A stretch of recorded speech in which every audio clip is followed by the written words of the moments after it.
Israel's occupation goes way beyond territory and borders as they threaten to use technology to make your life a living hell if you speak it against them. Watch this. We will shine a light on you that, thanks to Google and SEO, will follow you for the rest of your life. When you look for a job, when you look for a spouse, when you look for a nanny, when you look for anything, our work will always be documented, again, thanks to Google and SEO. In corporations where DEI leaders smeared Israel, excused Hamas, we pressured CEOs, some resigned, many were terminated, but policy... That is a representative of the Embassy of Israel themselves saying in plain sight, if you say something we deem to be unacceptable, doesn't matter if you're not a citizen of our country, we will stop you getting a job. We will stop you finding a spouse by shutting you out of dating apps. Heck, you won't even be able to find a nanny because you won't be able to use childcare websites. Like, that's what it means when a country monopolizes the entirety of the internet. That is the definition of authoritarian digital rule. That is finding means to shut you out of society and control your behavior. And Israel are rapidly investing in multiple digital infrastructures, in the infrastructure behind digital ID, chips that are going in the iPhone 17, Palantir, which is responsible for our health data. Like, the list goes on and on and on. The Greater Israel Agenda is a worldwide agenda that directly affects you and your freedom. So do you get it now? Do you get it when people say nobody is free until Palestine is free? Yes, and I want to clarify that this is already happening. Yes, for a lot of us who have been dealing with this for the past, especially those who are journalists, documentary, truth tellers, psychics, the real ones. I'm talking the real psychics who are focused on solidarity with Palestine, Congo, and Sudan, and can read energy and can heal people and can continue doing what they're doing, maintain 3 to 6 jobs, some of them, okay, to try and maintain a lifestyle for them or their kids or their communities, okay. You know, the other day I was watching this video of this person. The government truly hates when we help each other and they don't get a cut of it. I just had a phone. And when it's people of color who do it, they get killed. So continue doing it. And also talking about like how he hates the government hates all of you if you don't give him a portion of, if you're helping other people, if you're equality, if there's matriarchy systems that they're trying to disrupt that, right? So it's funny, this guy the other day was saying like, oh, they were nicely with me, send him an email or something. Like, for him, they would give him a warning for doing that, or because they know that they're doing it, and they were kind of like trying to gaslight them, like, oh, you're not gonna give food to kids in schools and stuff like that every day, right? And then he's like, no, I'm just gonna do it one day, and then it's for everybody, But why is it that it's a threat for the government doing the job that they're supposed to be doing? They're supposed to be giving free food and making sure that kids have their food and nutrition as well in their schools. It's supposed to be, and also all that energy is supposed to be free. It's supposed to be having a free education and free food. And yes, all of that, they can afford it. They can. Because the money that they're using for, hoarding and giving it to, but also they say that they don't make enough, but they're cutting all those programs. They're supposed to be free. A lot of public spaces, a lot of things is supposed to be free because you're already paying for it with your taxes, working class, right? Also, those things are necessity. So things that are of necessity for humanity to survive and the planet have to be given. This is why I don't understand how conditioned and programmed you are. You think that capitalism, that is so fucking sad that you just let them oppress you. It's not that hard. They should not exist. Billionaires should not exist. They know this. They know that the moment that you're awake, class consciousness, working class, the real Christ consciousness, let's make it for real. So yeah, let me clarify that. What I was trying to say, that I was trying to get to is, so I was talking about Fred Hampton, how he was murdered, not only for being in the Black Panther revolutionary community, but also by being someone who was feeding kids and giving breakfast. The famous breakfast that the government afterwards stole his idea after they murdered him. So yeah, just stuff like this. And that too is like what he says right here is so true, because right now we're there. These people were predicting literally the future before it was happening. It was happening during the time, but they just didn't allow it to continue. This is what we're supposed to be doing now. So this is why the Bible warns us about that, the prophets and Christ, who was murdered also, because he had like so many. Anyway, so most of the people that you're seeing right now in this time, in this lifetime, who are being imprisoned, put into prison, who are the true people that are trying to stop this craziness that I just saw you in a video. In that video, it's literally that. These are also, this is what we're dealing, and they're trying to maintain you guys in fear mongering, submitted, continue their oppression, continue.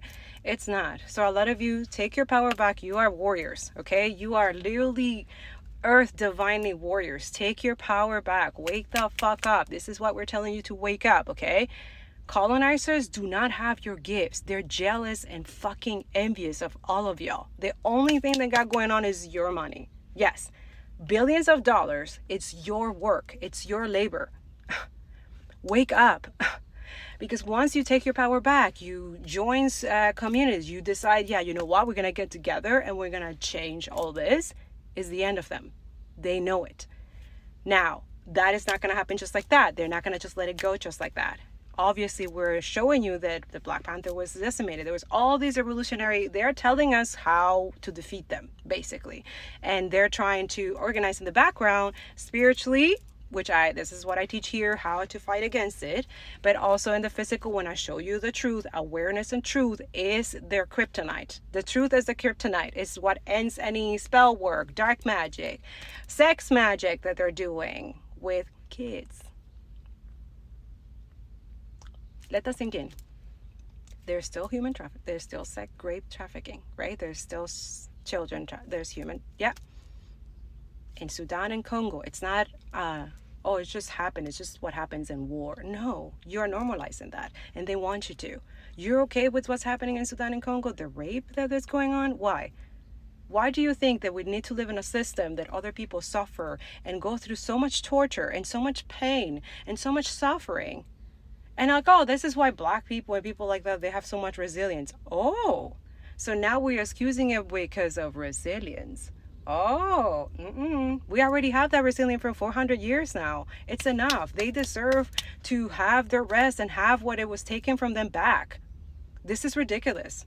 And no, it's really hard to coexist with people like this who are constantly jealous and envious, racist as fuck, fascist now, and trying to destroy you financially, physically, or any type of way. And for you going against them, or for you as not against them, not just against them, because you should. Fuck. Boundaries with those motherfucking demons, motherfucking parasites.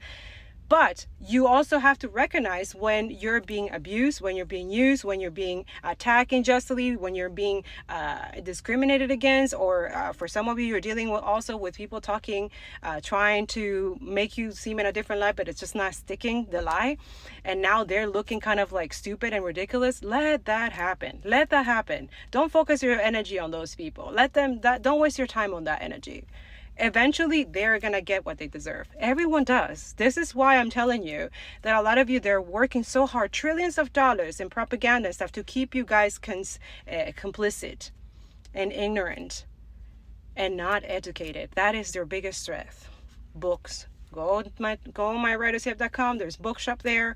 Go to the library. Because they're dumbasses. They're only smart with evil, impunity, and Knievel, and killing, and murdering, pedophilia, raping.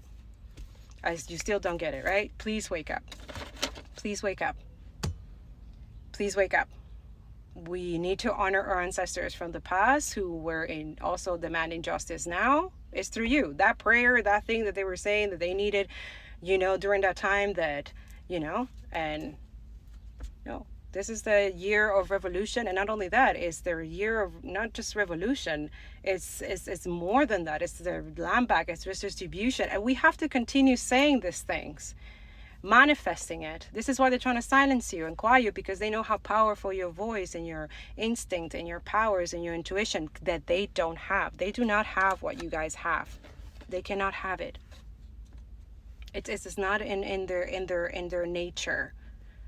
It's being stripped from them, and they're jealous that you have it. genocidal liars, psychopaths, sadists who want to harm children, women, and stuff like that, and make money out of it, they're cursed. Physically healthy, not healthy at all. They know you're healthy though, so they try to take that from you somehow. They're trying to do it. To the health and connecting our energies through people, Palantir, really? For others of you, others of us here, we're dealing with AI now, that trying to find another job is impossible. Like, it's crazy. Like, everything is connected through AI. Like, now we can reach a human resource and a person to see our resume. Now is through AI, and if AI says, then you don't pass through, and so this is what they're doing. So always don't forget, please, that capitalism needs unemployment, it needs homelessness, it needs poverty, it needs people ignorant, bootlickers, people who go against those who are trying to change the system, because not only will benefit them, but it will benefit everyone. But they still don't understand. They're not educated. They're programmed and conditioned to,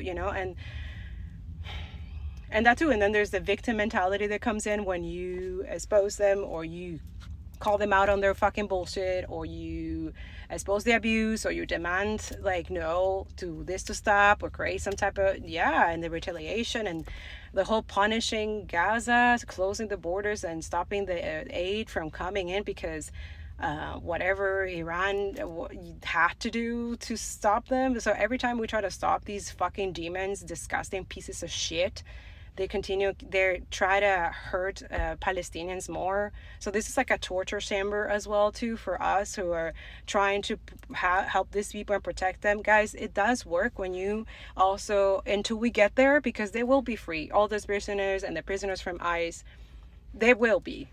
But you also, until then, not only you have to call your MPs, you have to do the work. You have to get the right politicians in your right cabinets and the socialists. Yes, you have to get these people out. They're fired. You are they're getting paid through you. They work for you. Coñazo. And that too, they're trying to take away those rights and those things for you too. And once you're there, you can't undo that shit, So that too, Spirit is saying oh, okay. Also, look what's going on with climate change and all that stuff. This is what I don't understand. A lot of you, the carnivorous around here, the carnies supporters here, with your fucking bullshit, because you think it's fossil fuels and making shares and making money. That's all that you care. But you don't get it, that it's going to affect you too. Your waters are going to be fucking dirty as fuck. You're going to suffer intense climate situation that is already happening. Alberta, Saskatchewan, getting all these weird ass anomalies. And that's our plan, saying, don't do it. Don't do it. A lot of you, she will destroy, wipe out everybody. A lot of you oh, that was good. Yeah. Because we've been warning and telling you, no data centers, there's heat waves already warnings. We have to, it's an unlivable, unsustainable system, and it has to change. We can get in science everywhere, not just spiritually, physically, our planet all the time, and everything that's going on. Also, I wanted to tell you that video is a confirmation for me, and for a lot of us who are doing this work for a long time, and you're old now, because you're tired. 77 years of this. And we're in this point now where they think that everyone is fucking dumb, that they just think they're just gonna allow a bunch of pedophiles, motherfuckers rule us and our money and take control of it. We already know that.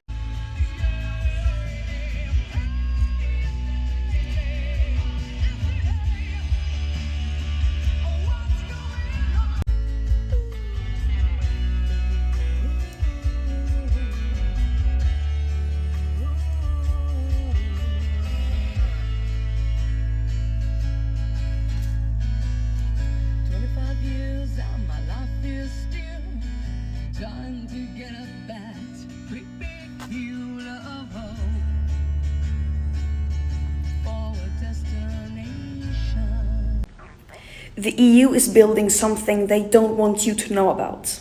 Across the US, ICE is shooting people, disappearing people, and tearing families apart.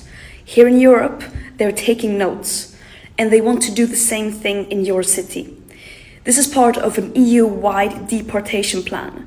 European governments and institutions are pushing through a new law which the far right have celebrated as the start of the era of deportations. Europe claims to be founded on values of democracy, rule of law, and human rights. So where are those values now? Under the new law, countries could build deportation prisons far outside of Europe, out of sight, out of mind. This is nothing new. European governments have always tried to avoid the consequences of their actions. Their colonial empires extracted wealth from across the world, rubber from Congo, cotton from India, gold from West Africa, while violence and famine were kept far from Europe's borders. Now European-made weapons are found at sites of mass violence. In Sudan, EU countries supply components for Israeli arms as the genocide in Palestine rages on. And European diplomats sit down in Brussels with the Taliban to negotiate deportation deals. They fuel the wars and climate catastrophes people run from, then build the prisons waiting for them when they arrive. And in the end, who benefits from that? People facing rising living costs, crumbling healthcare systems, or underfunded public services? No, the people who profit are private security companies, detention contractors, surveillance firms, and deportation airline owners. This is the hidden reality. Public money is being directed away from housing, schools, and healthcare as powerful politicians cut deals with wealthy CEOs, turning deportation into an ever-expanding industry. This is not a fight between people with papers and people without. It's a fight between the people who believe human rights belong to everyone and politicians and corporations gaining power and profit from taking them away. Together, we can create a Europe where nobody fears a knock at the doors that may take them away from their home forever, and where everybody is safe and can thrive. This future is ours to take. It will be decided by what we refuse to accept. The European Parliament will vote on this law the next week. It's happening quickly and quietly before people understand what is being built. This is our moment to refuse it. Refuse outsourced prisons, refuse far-right policy, refuse a Europe governed by fear. Call your MP, write to your government, tag your ministers in the comments and let them know that this won't keep us safe. We keep us safe. I put the following clip together to show you what it's like to live as a minority in the UK at this time and the level of gaslighting that we receive on a daily basis. When you use phrases like far rights and riots, we're going round in circles. That is not what that is. You're not calling that a riot? What do you want to call it? What do you want to call it? No, I'm not calling it a riot. I'm not calling it a riot. I'm not calling it a riot. Because there aren't people in hospital tonight because of what's gone on there. There aren't people in hospital. And I think you are precisely the problem in that you are I'm the problem, not people setting fire to their own city. You are exaggerating. You have the temerity to call me the problem when I'm calling out violence in Belfast. My show, commentators that come on the TV like you would say, this is outrageous. These were riots tonight. There weren't riots tonight, Matthew. There's a few teenagers who have set alight vehicles and it has been a busy night for the police, and I'm not diminishing from the house were the letters my children wrote for me, because that is all I have from my children. The letters that they wrote for me 3 years back when I was leaving them back home. I think that is the only thing I didn't get. I only got my passport, my laptop, and my uniform because I have to go to work. Those are the only 3 things I got from there. If I was a part of the UK media establishment, what I would be telling you at this moment is that Stella over there is a nursing student, one of the 325,000 people of 200 nationalities that help our NHS work. And by doing that, what I would be engaging on is something that our media and our politicians do all the time, which is to make her existence valid in the country because she provides a service. But you know, and I know, and the politicians in the UK know, and our established media knows that Stella wasn't targeted because she is an immigrant, she was targeted because she's black. And we know that the people who are violently rioting in the streets are not anti-immigrant protesters, and that the people who are cheering them on from the sidelines as they burn houses, burn cars, burn businesses, and intimidate random people of color, whether they be a child, or they be an adult, or they be an elderly person, are not just concerned citizens that have had enough and are expressing their discontent in the way that they can, they are, respectively, terrorists and terrorist enablers that are all racist. If you're scapegoating every single person of color because of the actions of one person of color, you're a racist. And targeting random people of color in the street is not defending your country. But our politicians and our media classes, who should know better, refuse to call them racist. They're more concerned with safeguarding the feelings of the people who are racist but do not like to be called racist, preserving as well the myth of a welcoming Britain. And by refusing to call this out as racism and terrorism and taking the appropriate measures to deal with it, they're painting a target on the backs of the 11 million plus people of color that exist in the UK. Because this is becoming normal.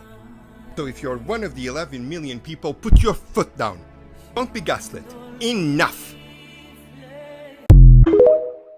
This is already happening in a secret, weird ass way, sneaky way, without our consent. A lot of rape energy, right? And a lot of us, we're being exposed in this in the physical. Go check out my Telegram. But that confirmation, that video for me, and I'm so grateful because I was just talking with that with spirit. You know, when you pray, guys, there is a lot of psychic attacks that are happening at nighttime as well that a lot of us are dealing. So make sure that you're praying for your kids, you rebuke it, sending back to sender, use anointing oils, okay? Make sure that you're putting salt around your windows and your thing, like cleanse your house.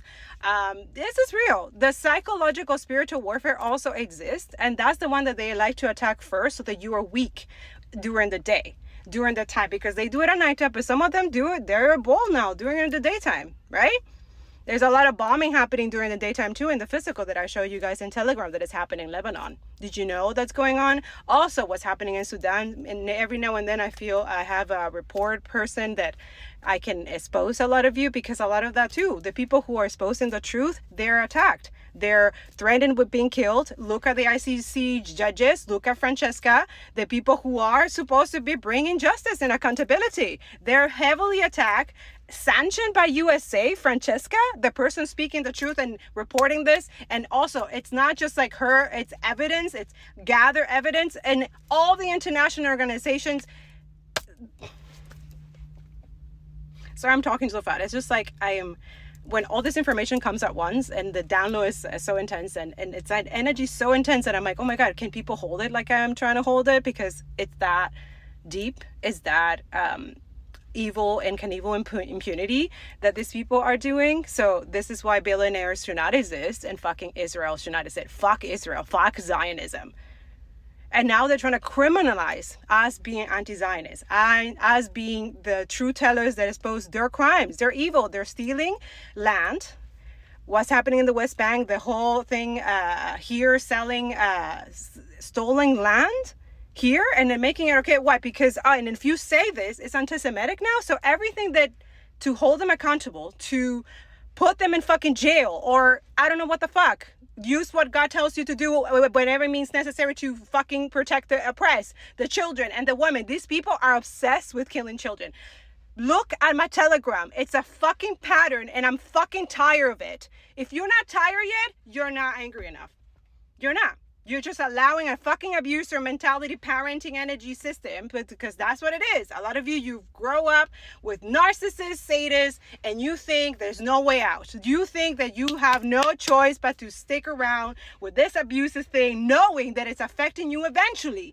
Not now, because you think you're protected or that your skin or something is protected. I'm telling you it's not. They don't give a fuck about all of y'all. And this is why a lot of us, we're like, oh, we're not in Palestine. You're Palestinian now, aren't you? You're suffering the exact same thing in a different form, in a different torture, abuse, or some type of way. And they're telling you, they're exposing themselves, they're putting in the news and their fucking media that they buy, right? They pay all these people, influencers and stuff like that. A lot of us are struggling increasingly financially. We're getting a lot of problems and situations for doing this. And all we ask is for you to like, share, and push us in a algorithm, because they're trying to suppress and censor the truth that you fucking need to know to protect yourself, to defend yourself. Yeah. Here in this house, it's not only protected, but anybody who subscribes, who is in my energy, who has good energy, I am completely shielding you. Hang out with healers and protectors, truth tellers, journalists. Join them. When we are together in a chain, yes, in a logarithm and spiritually as well, I need you guys to do this. It's not just for, I'm not just saying out of like kakalaka, okay? Experience. Listen to your intuition. They're trying to attack knowledge, wisdom, your own internal intelligence, your empathy. They fucking hate it. And they want you to do the same as them. You want to be like them? Go deal with that karma. I'm not. And I'm not going to let my community go down that way. It's the same energy. A lot of you you read that part in the Bible and you still don't understand how he literally told you. And that's what I noticed in the Bible. It's a lot of lies and bullshit. And then there's like some weird ass shit. And then there's the truth, like really small. And that's why discernment is so important. You have to nurture that. That's colonizers don't want you to discern that. Those are just tools. Don't idolize so much this book. It's the only one that I'm really like, man, I'm not Muslim, but woo, the Quran. So much discernment. And I see why. We see it why. We had 77 years of this. And 400 years in also the Black community culture, their religion, their beautiful energy, or their spirituality. It has been completely like trying to erase it. Memoricide. I'm so grateful for that lady that I put it in my YouTube shorts, guys. Go, woo. She's right. And you feel it. You feel that your hair goes up. That's your intuition when someone is speaking the truth. You're going to see. Look at the number that you're watching when you're listening to this. Elon Musk is a trillionaire now, a trillion with a T, the same guy who came in and cut your child's cancer research, the same guy who told you, I'm here for the Department of Government Efficiency, while he came through and he slashed all of the protections that you needed. He cut the USAID, he cut our soft power, he stopped making America help people at the same rate that we were overseas, damaging our relationships and killing millions is what he did. Government efficiency, says the world's largest welfare queen. Government efficiency, says the man who had the system tweaked and rigged in his favor, so your 401ks get to get automatically invested into his company that detonates rockets more than NASA does. Government efficiency. Yeah. This motherfucker and this system, this is what I'm talking about when I say that the systems that exist and the incentives that exist are going to fuck everybody. You can't have a system of infinite growth. A system of infinite growth is a cancer. That's what it is. Because everything needs to be brought into balance. Everything needs to have an equilibrium. Everything needs to be cyclical. And we don't have that. So instead what we have is we have rich assholes who bought and owned the media institutions, like they did, I believe, Ronald Reagan, who killed the Fairness Doctrine, I think. Maybe if not, it'll be corrected. But the Fairness Doctrine was a piece of legislation. It was a rule that said, hey, if you give any viewpoint, you have to give equal and opposite viewpoint times. Like, if I say, I don't know, this thing that you're eating might kill you, I have to, by the law, give you the counterpoint to that. As much time as I'm spending propagandizing and pushing you for something, I have to give the opposite coverage. I have to cover all sides equally. I have to cover whatever things are there. I have to. But now it doesn't exist. Because this country was greedy as fuck. It was a country where the top of society was taxed so hard. It was taxed so hard prior to Reagan. And Reagan managed to tell people, hey, you know how you're living comfortable? You know how you're doing great? If we cut the taxes on the people who have the most money in society and they are not sharing that money with you, then it'll trickle down to you. And in humans' infinite greed and stupidity, primarily stupidity, they bought that. And now they bought it again, listening to another man. Only I can fix it. Only I could do XYZ. We're gonna make it efficient. Is this what efficiency looks like? The world's richest man coming in, cutting your childhood cancer research while also changing and bending the rules to make himself a trillionaire at the cost of you and our society? Is the cancer growth of our system really worth it? Read the caption. Is it really worth it? Hi everyone. So I feel like I'm losing my mind with all that's been happening. Like quite literally everything everywhere all at once is being thrown at us. And I feel like the world expects us to just be able to process it all and keep moving. And what's insane is that a majority of what's being thrown at us is coming from one source of evil, which is the demonic, terrorist, apartheid ethno-state of Israel. but I need you guys to stick with me here, because this may be my most important video I have made to date. In just the past few days, I've seen Palestinian men, women, and children get killed by Israel. I've seen Lebanese men, women, and children get killed by Israel, with every single Lebanese child in this photo being killed just yesterday by Israel, where Israel is literally enacting a genocide and ethnic cleansing sequel in Lebanon as we speak. I witnessed Israelis brutally beating and almost killing a dog, an Israeli trying to kill cats by throwing massive rocks on their heads, Israel kidnapping over 400 activists in international waters to find out by their lawyers that they are being systematically tortured physically, psychologically, and sexually while being detained, with a literal out-in-the-open terrorist now wanted by the ICC as a war criminal, flaunting crimes against humanity on camera, while Western media and Israel are now trying to gaslight us by saying Ben-Gvir doesn't represent Israel, when not only is he an elected official in the Israeli government voted on by the sickness that is the majority of their society, but they think we haven't witnessed the literal genocide and Holocaust of Palestine in front of our very eyes the past 3 years that he and the rest of the Knesset and the rest of their sick society have been openly celebrating. They think we didn't see Israel fighting for the right to rape Palestinians after getting caught gang raping Palestinians on camera, with evidence from their own IOF soldier testimonies saying that they trained dogs to rape Palestinians. They act like we didn't see the headlines from Israeli news outlets saying that Israel is a haven for pedophiles, or that Israel tried to legalize pedophilia, or that 61% of Israeli men think that forced sex isn't rape, or that a majority of Israeli Jews believe soldiers that rape Palestinian hostages in Israeli detention centers shouldn't face criminal charges, or that more than half of Israelis support killing all Palestinians in Gaza, or that 82% of Jewish Israelis support the forced expulsion of Palestinians from Gaza, aka 82% of Israelis support ethnic cleansing, or that Israel just advanced a law to execute Palestinian hostages via hanging to span across Gaza and the West Bank, with this law about to literally go into effect any day now. Or the rampant anti-Muslim hate and violence being openly peddled in Israel and the Western world without repercussion, while watering down the mass shooting at a mosque as an isolated incident enacted by mentally ill teenagers, with the media force-feeding the victimization of Jews, using rabbis to whitewash racism towards Muslims on live news segments while ignoring actual Muslims after a blatant anti-Muslim attack. And then on top of all of that, we've got the genocides in the Congo and Sudan, systematic genocides enacted over decades and decades by the very Western colonialist empires that are doing this to the Palestinians. There is fucking Ebola in the Congo right now.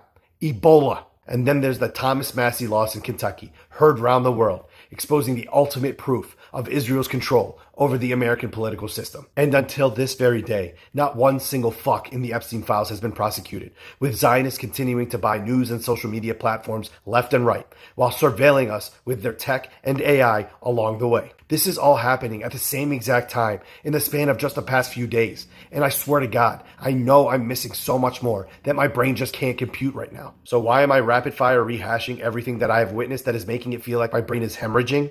Because I know for a fact you all are feeling the same exact thing. And that got me to researching how all of this is meant to be purposeful.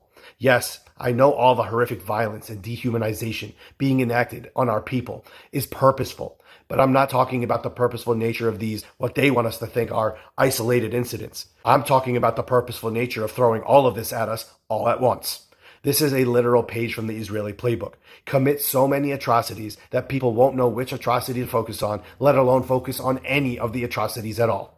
Throw so many atrocities at them that they become numb to it. And yes, I did my research and found that there is such a term for the mass psychological onslaught we've been feeling, and it is a practice commonly used by oppressive empires. It is a psychological phenomenon called psychic numbing or emotional numbing. It is a defense mechanism where the brain shuts down its emotional receptors in response to overwhelming trauma, continuous stress, or an onslaught of tragedies.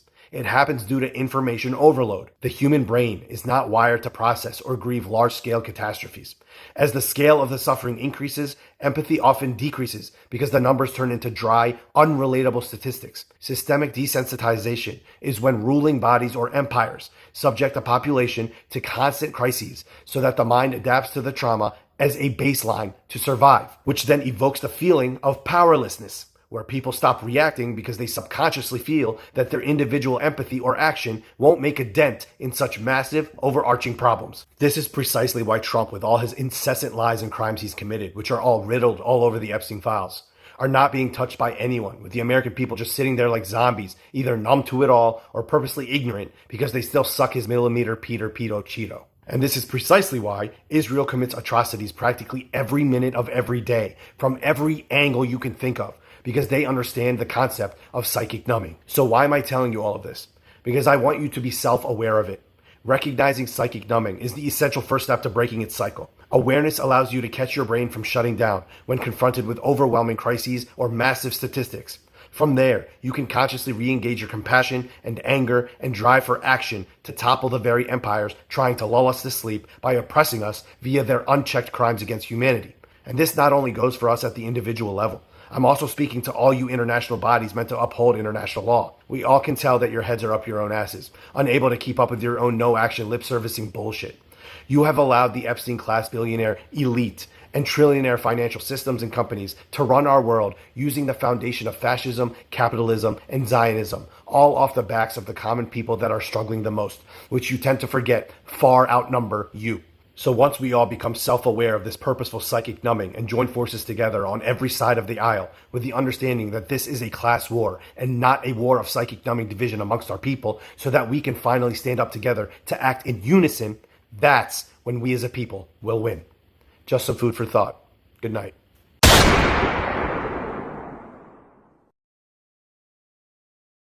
Well, right on time. Right on time, it's time, I guess, for my monthly or bi-monthly crash out over the state of the world. This is an update from Delaney as of about 20 minutes ago. It's around 11:15 p.m. East Coast time on Friday, June 12th, 2026. And I just want to get this video out there, and then I want to respond to it. And I want to just let the emotions be a part of it, because I think it's important. It's an important part of this. With breaking fucking news, there is a bus now leaving Delaney Hall. This is the first time a bus is just leaving this time at night, this early in the morning.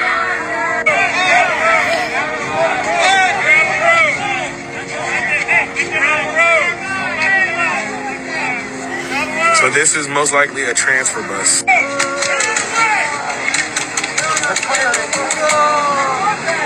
Fuck you!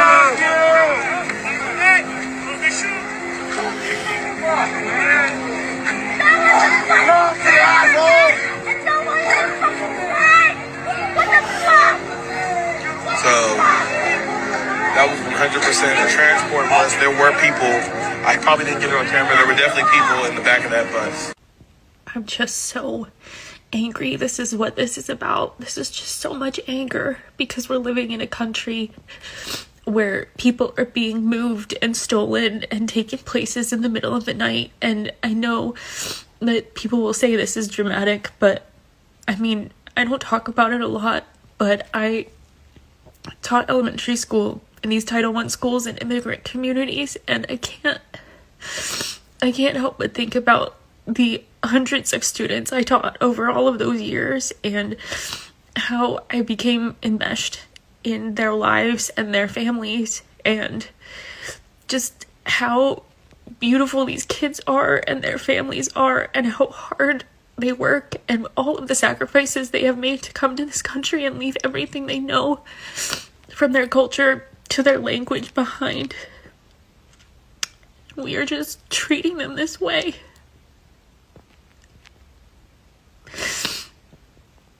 And this is why people can say whatever they want, but I will keep bringing awareness to these things in a way that I know how, in a way that's comfortable for me. I can't explain what it is like to be welcomed into a space like that, and then to turn around and watch the same type of people that you have been so loved by be treated so horribly.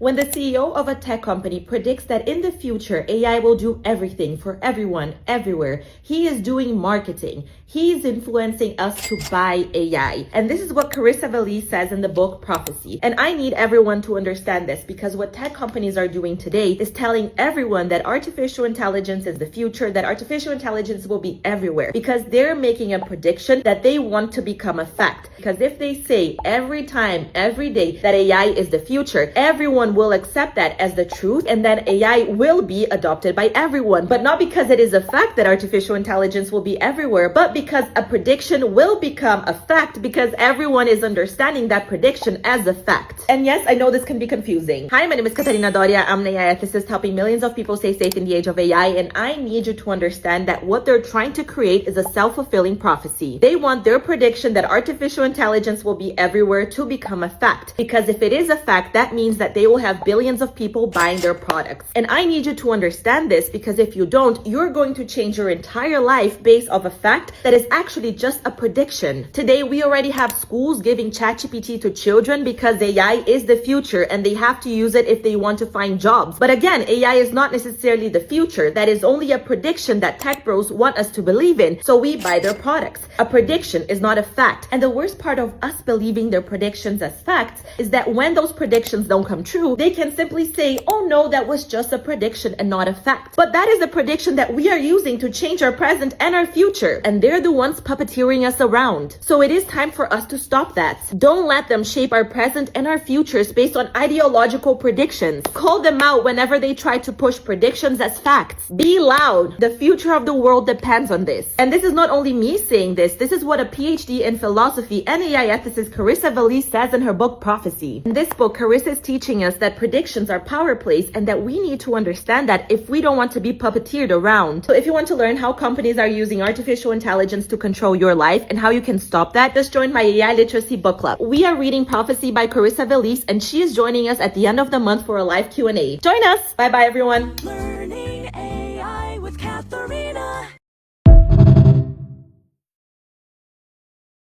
Elon Musk is a trillionaire now. Quick question, how much money in debt do you have? Totally unrelated. In 1799, there was this person named Hessian. Hessian embezzled military funds and famine funds to the tune of about $130 billion of today's money. Now, Hessian was given an alternative, Ling-Chi.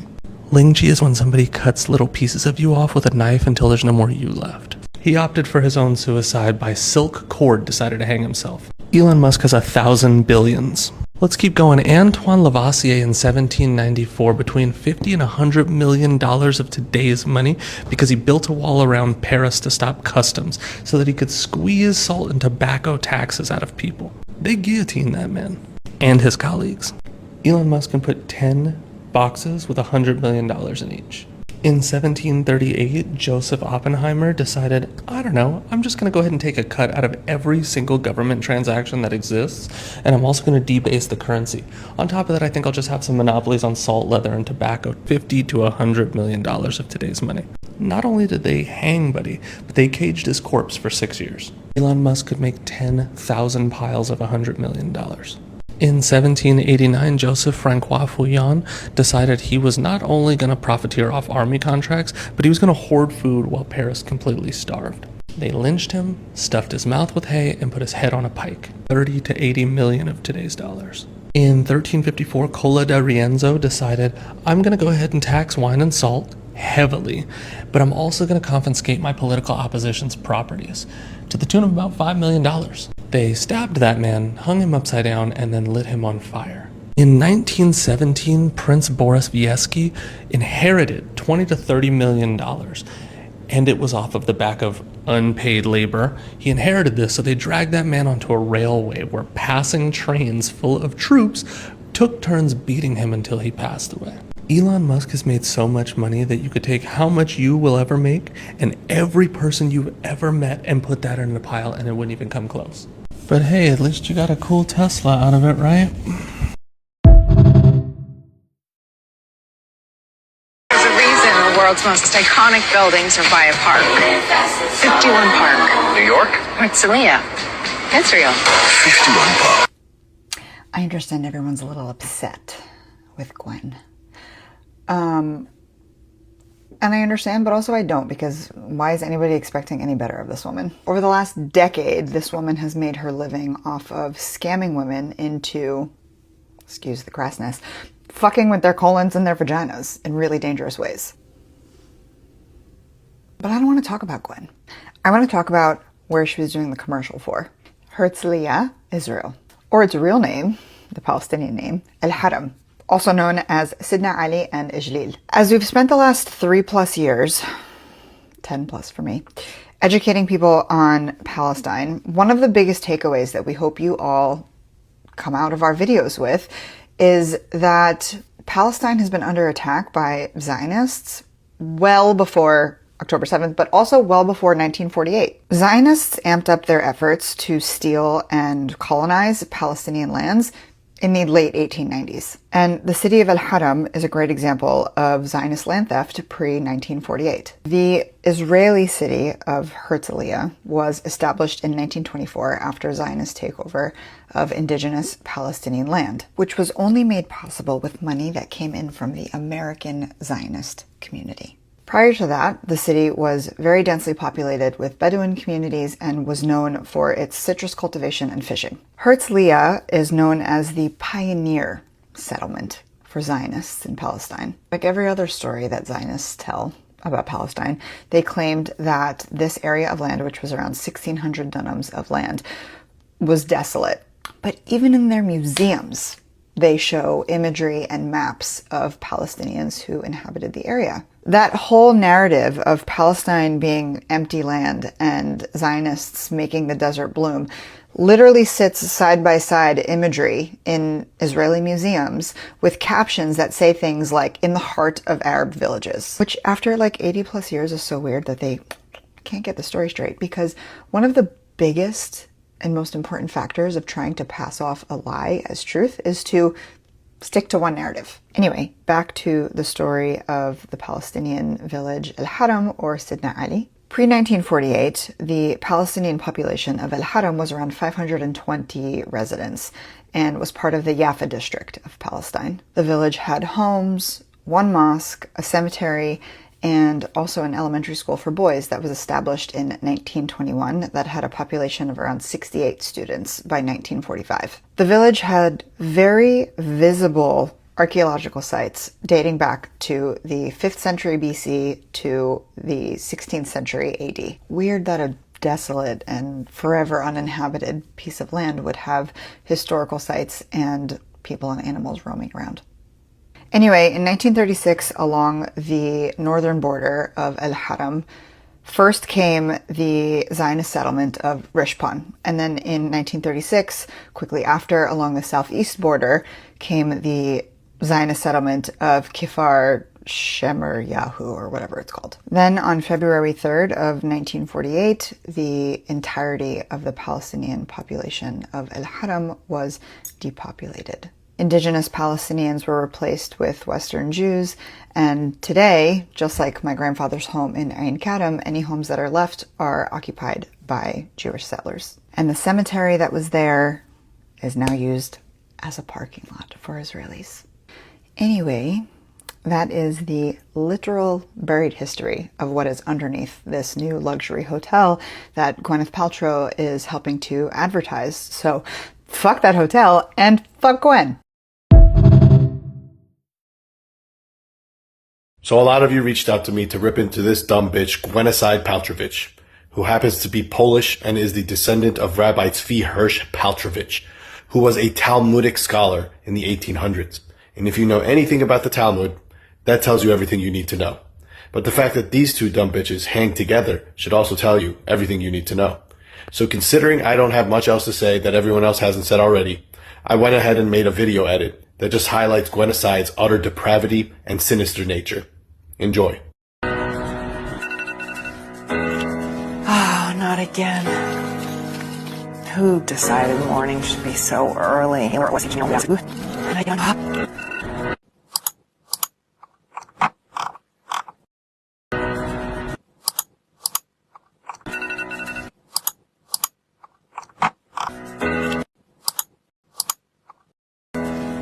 not again.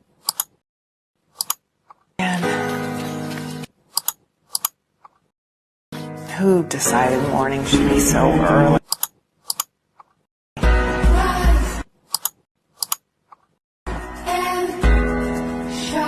Even my coffee needs a coffee. Waking up for a morning run can be brutal, but it's a price I'm willing to pay. Because once I hit the park, pure energy takes over. It's hard to explain.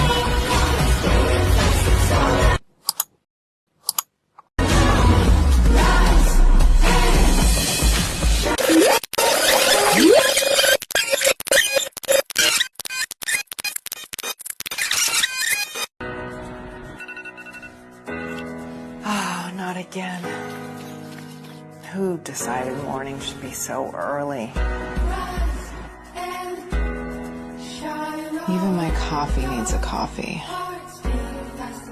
Waking up for a morning run can be brutal, but it's a price I'm willing to pay.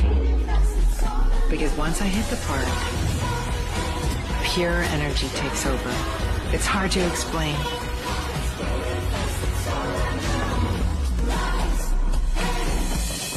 There's a reason the world's most iconic buildings are by a park. 51 Park. New York? Herzliya. Israel. 51 פארק, שני מגדלי יוקרה בני 51 קומות, צמוד לפארק הרצליה. עכשיו בתנאי השקה. כוכבית 3566. 51 Park, Herzliya. By Aviv Melisron. And go look it up. There's archangels, your ancestors. There's signs that you're going to see. My frequency is intensifying the more truth and clarity and demanding justice that I am at. And that's what most of us are. And that's what Jesus was trying to explain to us. That's what the story was about. That's what the prophets were saying, that each of them got gifts, right? And they were heavily attacked and nobody wanted to, and financially, defamation of character, prison. Guys, how is it you're noticing that? Look at the protesters in the UK and London, what they're trying to do. 4 of them, they just fucking painted a fucking weapon stuff that was going to kill children.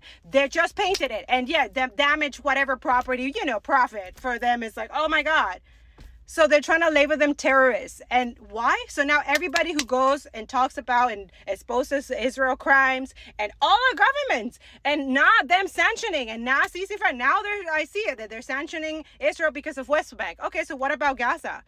What about the other rest of Palestine? What about... In the Bible, it says this and talks about this, which is for me is also an indication of the end of capitalism and fascism. And we need to build new. We need to start looking at that. Christ consciousness is saying that, but it's not going to be easy. Be in the resistance. Free Palestine, free Congo, free Sudan, and free all the oppressed. It's a not just a confirmation, it's a promise. But it has to come from you too. Yeah. Elon Musk is not actually a billionaire. He's a very, very compromised, drug-addled human being. The claimed 970 billion net worth is almost entirely composed of equity stakes in private and newly public companies, not liquid cash. Bloomberg's billionaire index itself has been carrying a $45 billion liability against Musk's SpaceX stake, assuming he has pledged 57% of his shares as loan collateral. It is index funds that are buying SpaceX. Index funds that hold your 401k are being required by design to buy stock in his hot potato company. Nobody voted on this. Nobody chose this. They are being bought automatically. This is criminal behavior. This is the biggest heist of your generation, and you're watching it going, oh my God, Elon is a trillionaire. Your pension is being underwritten by this dog shit AI company that is hemorrhaging billions of dollars. That's who's buying SpaceX. That's what's making him a trillionaire. That's where that money comes from. It is $1 trillion of your future savings, your 401k, that he is being allowed to weaponize to dump his shit stock and bad business decisions. And to get away with this, himself and Donald Trump changed a load of laws ahead of time. Goldman Sachs estimates that this will force up to $60 billion in automatic buying of SpaceX by your pension. The people who bought SpaceX shares when they were at tiny valuations are now being allowed to sell them at this grossly inflated value to get out before the IPO. They are selling them to the index funds that hold your pension, so it's a double whammy. Your pension is buying grossly inflated priced stock of a company that isn't worth shit. And helping Elon buy Twitter nearly tanked some of those banks. They couldn't get rid of that debt for nearly 2 years because X was losing so much money. So this man who used borrowed money to buy a social media platform that he should never have been allowed bought, then ran it into the ground, merged it with Grok, started making child porn. Grok, the AI company, runs at a loss, so he merges that company into a rocket company that runs on government contracts and hides the losses, filed it public, doubled its value, got index rules rewritten, and is forcing retirement funds to buy his stock automatically while arranging it for his insider friends to get out early at a profit. But yeah, he's a trillionaire. Canada just eliminated the one office, the Canadian Ombudsperson for Responsible Enterprise, the office responsible for investigating human rights abuses committed by Canadian companies operating abroad. So that's mining, oil, garments, gone. Prime Minister Carney killed it quietly and called it ineffective. Most people have no idea that Canada is the mining daddy of the world. More mining companies are listed on the Toronto Stock Exchange than anywhere else on Earth. And most people have no idea what's being done in Canada's name. Well, I'll tell you what's being done. I've been to Ecuador many times. I've sat with a young farmer and his family, a man who was shot in the face by state military acting on behalf of a Canadian-owned mining company. In a completely different region, I stood on a mountain and faced armed guards hired by another Canadian mining company. I've been with the Shuar of the Amazon, fighting for their territory and their lives against yet another Canadian mining giant. Well, that one's owned by a Canadian billionaire. This is violence. It's literal violence, and it goes further.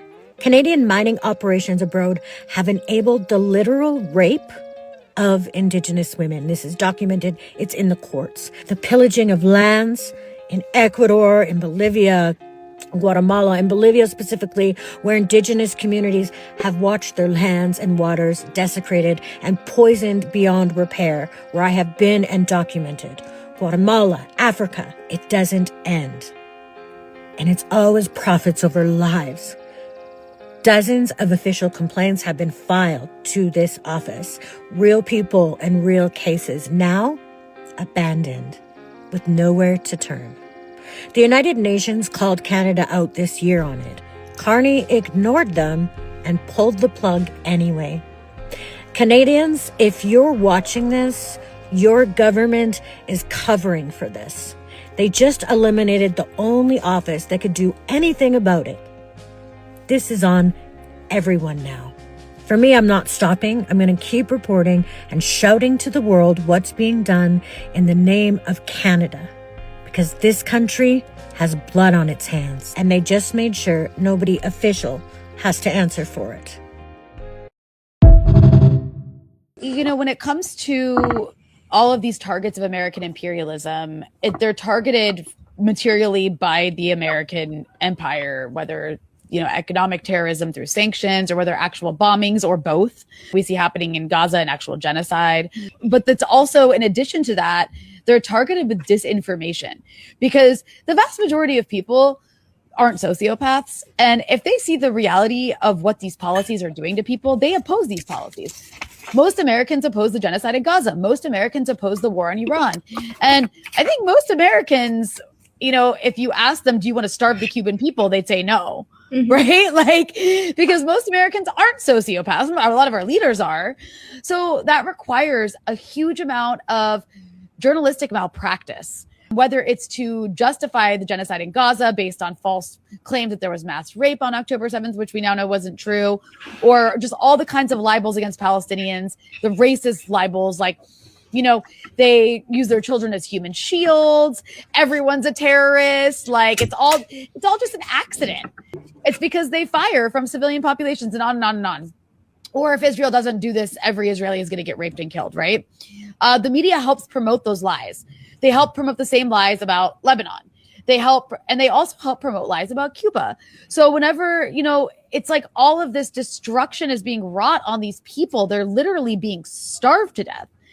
And when you open the New York Times or the Washington Post or whatever or you watch a CNN segment about Cuba, you rarely hear about the U.S. policies that are causing so much misery and suffering. And instead, it's always placed on the responsibility for that is placed onto the evil communist dictatorship of Cuba. So if you're repeatedly told that by CNN and you don't know any better, you're going to be like, well, I guess, wow, the Cuban government's really horrible. Maybe we should help the Cuban people, right? And that's how it works. So, you know, our role as journalists, I see my role as a journalist as being to challenge that disinformation, because like 5 companies own 90% of the media in the US, right? It's corporately owned. And they lie for profit and empire's propaganda to make that profit. And so we have to correct that. Hey everyone. Al Jazeera just dropped a 1-hour-long documentary that I just watched, and it's not easy to watch or listen to, but it must be watched and listened to, and it must be shared. I'm going to play the first 12 minutes of it, and it's a tough watch. We know most of it. We've been reading most of it, posting most of it. But just to hear the testimonies from the Palestinians themselves and all those advocating for the Palestinians, it was really tough to hear it all at once. And I think the world needs to see it and hear it. So, yeah, please watch it. And I'm going to leave the link in my bio so that you can watch the entire documentary. ما فيش كان إلنا رحمة. اللي شفناه ما حد شافه في العالم كله. All charges against 5 soldiers accused of sexually abusing a Palestinian detainee at the Sde military prison in July 2024 have been dropped. Soldiers committing acts of sexual violence against Palestinians. They were raped, often more than once. Including minors. طبعا كانت الظروف سيئة لدرجة ما حدا بتوقعها. Simply the lives of Palestinian children, it's worthless. The use of animals, the use of dogs. I never thought we will come to this. لا تنيس حتى لا ريكشون لوك شل بنادم شل تتيمي كان يمون لخ ما كون لجيتيمي لعصو. There is a policy. It approves rape, it approves torture. She was taken to sedate a man and she was nude searched over and over again and filmed, and then she was raped twice by Israeli male soldiers, 2 of them at a time. אירוע בשדה תימן גרם לנזק תדמיתי עצום למדינת ישראל ולצבא הגנה לישראל ולחיילים שלנו. זה אולי הפיגוע ההסברתי הקשה ביותר שמדינת ישראל חוותה. They don't want to be controlled by a justice system. في حزن هذا في السماء والحج. No self-help. Every mechanism is failing. It's so incredible what Israel has done in the dark. Deliberately, intentionally, to be part of the genocide.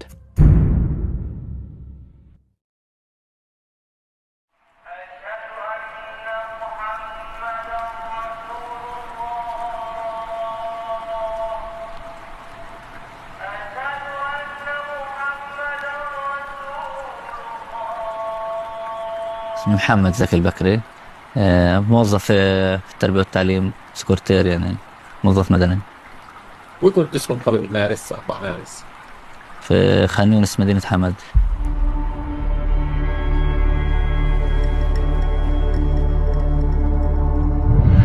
دخل جيش الاحتلال وهب يقصف عشوائي على منازل المواطنين الطلبة المدنيين في اطلاق نار، يعني كان في قصف بعض الشقق واحنا طالعين واحنا مش عارفين وين نمشي.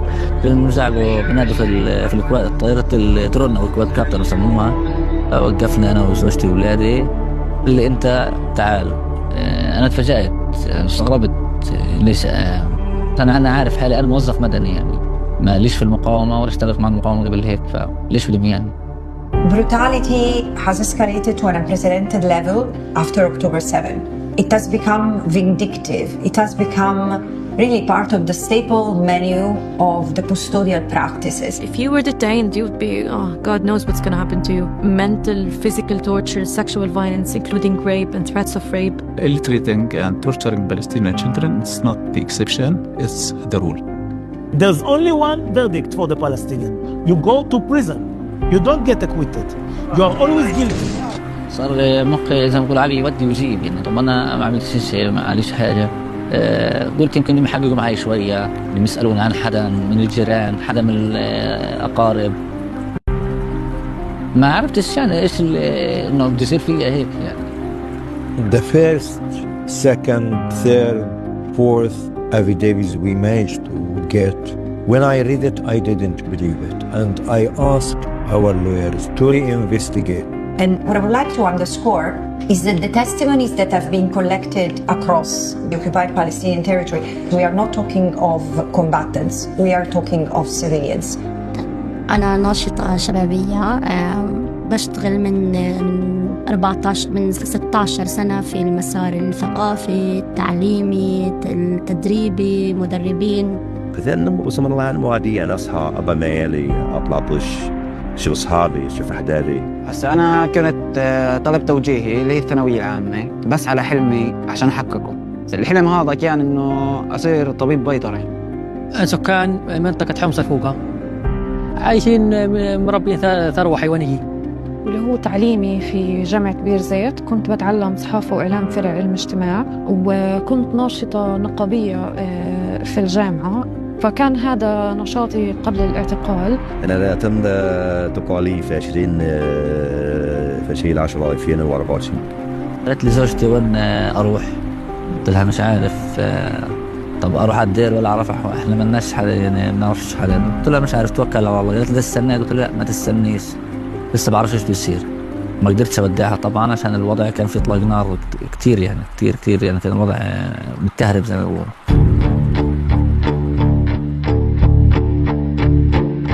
كلبش ايديا عصب عينيا، اعطاني رقم 42، قال لي هذا الرقم هذا اسمك. قال لي ايش اسمك؟ قلت له محمد. خبطنا في الصدر هواي، قال لي اسمك 42 بدك تحفظ هذا، هلقيت من هنا طار. حطوا له شو جوا دنجال يعني. هذا يمكن تعب ما تضو أول شيء خوفة وبتخافوش هلكي بنطخكم، وضلوا هيك ضلوا يهددوا. بعدها دخلوني على غرفة النوم، طلبوا اني اشرح كل اوعي.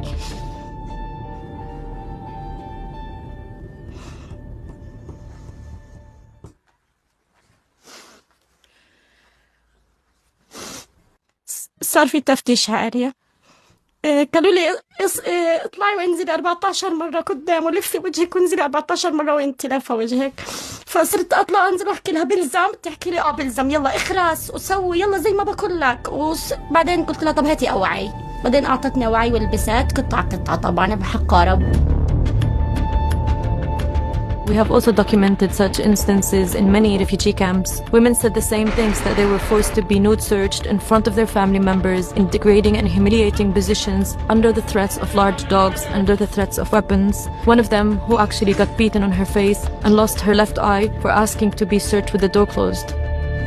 كل محل كنت أروحه بالتحقيق تاعي، وخلال فترة الاعتقال كنت أتعرض لتفتيش عاري وتجريد كامل من الملابس يعني. So you're not talking about when they're getting admitted into prison one time thing. No, it's like multiple times a day. فكان هذا مؤذي كتير يعني، إنه فيش خصوصية للجسد، وإنه أنت جسدك ما بتملكيه. All children that we interviewed revealed that they exposed to strip search repeatedly, even that there is no purpose. فوت على التفتيش يعروني كامل، يصيروا يصوروا فينا. طبعا اللي تعريني مش ذكر أنثى، صرت تخوت علي، صرت تصور فيي، يكونوا 4 5 6 واقفين وراها شباب يعني، يصيروا يصوروا يتخوتوا. The infliction of humiliation and torture is quite common in colonial systems. The main purpose of the system is not reaching justice, but to suppress and control. During the British mandate in Palestine, it's documented that the British administration used practices of torture or law enforcement that had already used against Irish insurgency as part of counterinsurgency measures. These practices were also taught to Zionist militias in Palestine. These things are documented. I believe there is a list of different force use permissions that are very, very hurting. It is done by many interrogators. This is the report we get from our clients. When I was in prison, I went through the normal procedure, what's called physical and psychological pressure. That means you wish to die 20 times a day. And I was lucky.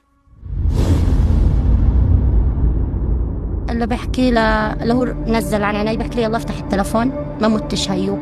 قال لي انا كنت لتفي عليك، تفت على وجهها فتفت عليه. قال الجندية ضربتني كف على وسط وجهي. وبعدين راحوا رجعوا صارت تدخل جندي تحرش. We are used to think of torture, so infliction of pain and suffering in order to extract information, in order to obtain a confession. But this time is really more than that. ويقعدوا يتحرشوا فيا ويحكي هالكلمة اغتصبك وصار مزعل العباية. دخل إيده رفع ينسى الصلاة ودخل إيده جوا. بعدين حاولت إني أضبط قعدتي القرفصة وأقعد منيح وصرت أبعد فيهم 1 2 3 4 5 نفس الحركة نفس التحرش. مرة يحط إيده فوق مرة تحت. بعدين طلعوا وما رجعوش. على الساعة 8 الصبح هذا الحكي بالليل، يعني تقريبا الساعة 4 بالليل أو 3 لما وصلت أنا المعسكر. بعد على 8:30 الصبح اللي هو جاي بيحكي لي واحد فيهم خلص ناش نغتصبك هي فتحنا التلفون. قلت لله ياخدك حسبي الله عليك بس روح. The pattern that we have seen between the testimonies was the systematic use of sexual violence to humiliate, to torture, to punish these women for acts that they haven't committed, for acts that they have been accused of committing, and they were not even accused of anything. This is administrative detention. During the last 2 years, there was a spike in the number of Palestinian children placed under administrative detention orders, which is detention without charge, without court proceedings. بيحكوا لي أنت تأجلت 72 ساعة ما بنقدر نقول لك ليش، ملفك سري. تمام. بعد 72 ساعة جابوا لي حكم هو إداري 4 شهور. It's important to understand that ill treatment and torture in the Israeli military legal system is widespread, systematic and institutionalized. And the main purpose of this practice to extract confession from Palestinian children, and confession extracted by force will be used by the Israeli military legal system as a primary evidence before the military courts. كل أنا بدي أعمل هيك بأختك، يعني إيش جنسي. فهذا الموقف لو آخر يوم من حياتي ما بنسى. يعني حكت لي كلمة مع ضربة الكف نزلت دمعتي. شو أنا عمري 18 سنة. Here, it's important to know that it's not easy for a child to report about sexual abuse. As an organization, we do not think that the information that we have about the magnitude of sexual abuse reflect the factual situation in the Israeli military legal system. مواقف اللي صارت مع ناس معاي كانت صعبة شوي. يعني تحملون بهالكلمة موقف كبير شوي يصعب. عروا سايت البيسبول دخلوا له اياها بظهر. الموقف اللي انا شفته موقف واحد اللي صار معه هذا الشيء. لما كنت في سجن دامون كنت اسمع قصص من الاسيرات عن تجاربهم تتعلق في اعتداءات جسديه، اعتداء بالضرب خلال النقل من البوسطه للسجن، تحرش لفظي، اساءات لفظيه. بس الشهادات عن حالات اغتصاب لأسيرات في هاي الفترة ما كان في. كل الأحداث كانت بتصير بعد 7 أكتوبر. While that occurred in the past, Palestinians were not so open to talk about that. While this time, it was like reporting on an epidemic. اليوم السجون أشبه بالمقابر يعني، والشهادات اللي بتطلع مخيفة.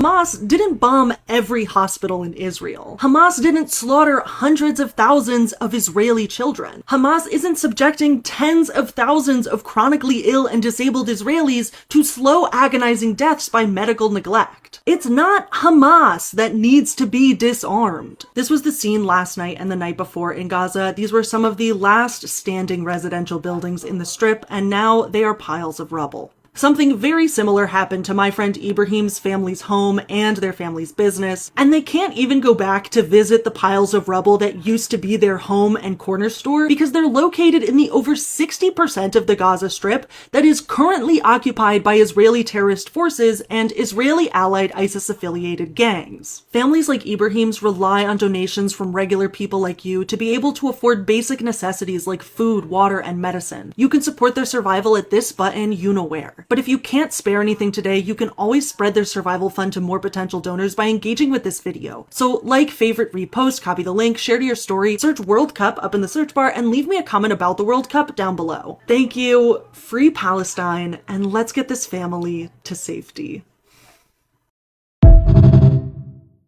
A Nazi is now the world's first trillionaire. Elon Musk, aka Apartheid Clyde, aka Ketamine Kyle, the same guy who bought Twitter to turn it into a Nazi playground while espousing his eugenicist ideology and great replacement theory, has become a trillionaire after taking a wrecking ball to the federal government to destroy your social programs and steal your tax dollars and all of your sensitive information so he can line his own pockets and award himself government contract after government contract in the most egregious conflict of interest ever displayed. The same man with the blood of millions on his hands after his gutting of USAID and his complicity in genocide. The same man who meddled in global elections with his influence mediums and endless stream of money. The same man who subscribes to dark enlightenment theory and wants to bring about the end of democracy and a new world order of tech feudalism.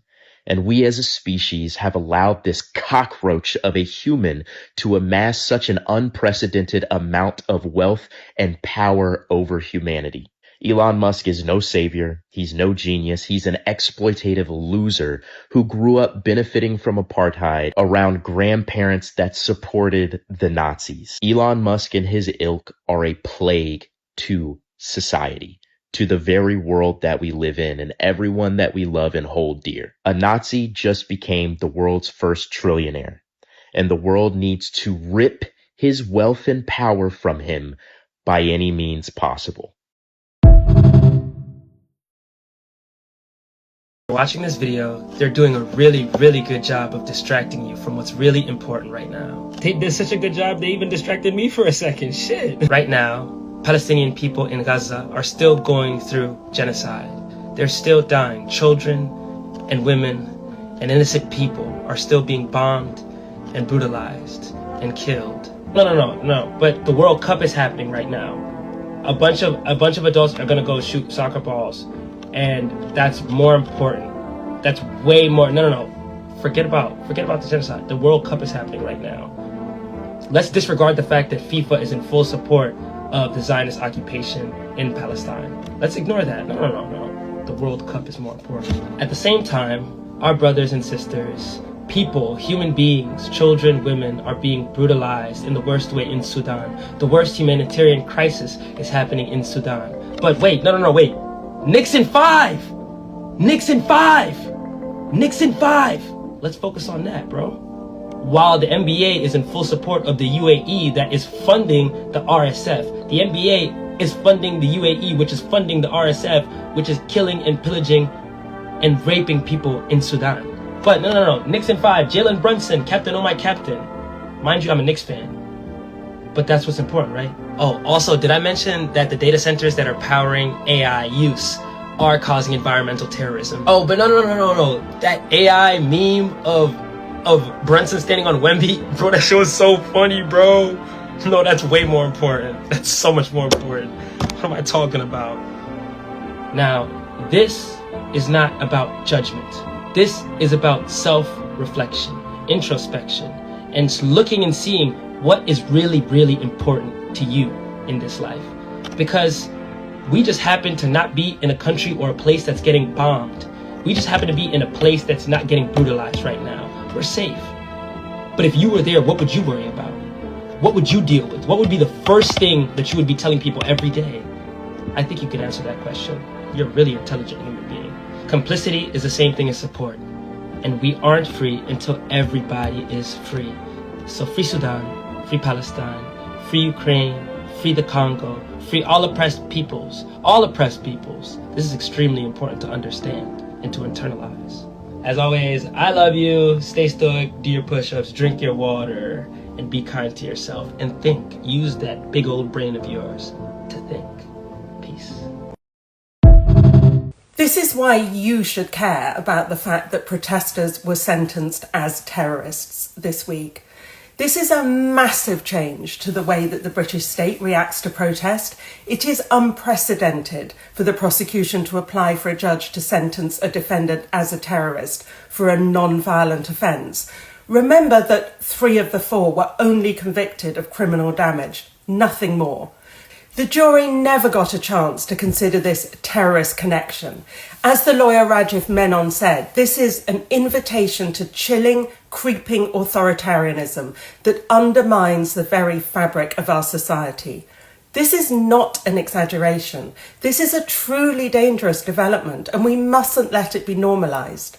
Back in 1933 in Germany, my grandfather was imprisoned for 3 years for being involved with a banned organisation, the Communist Party.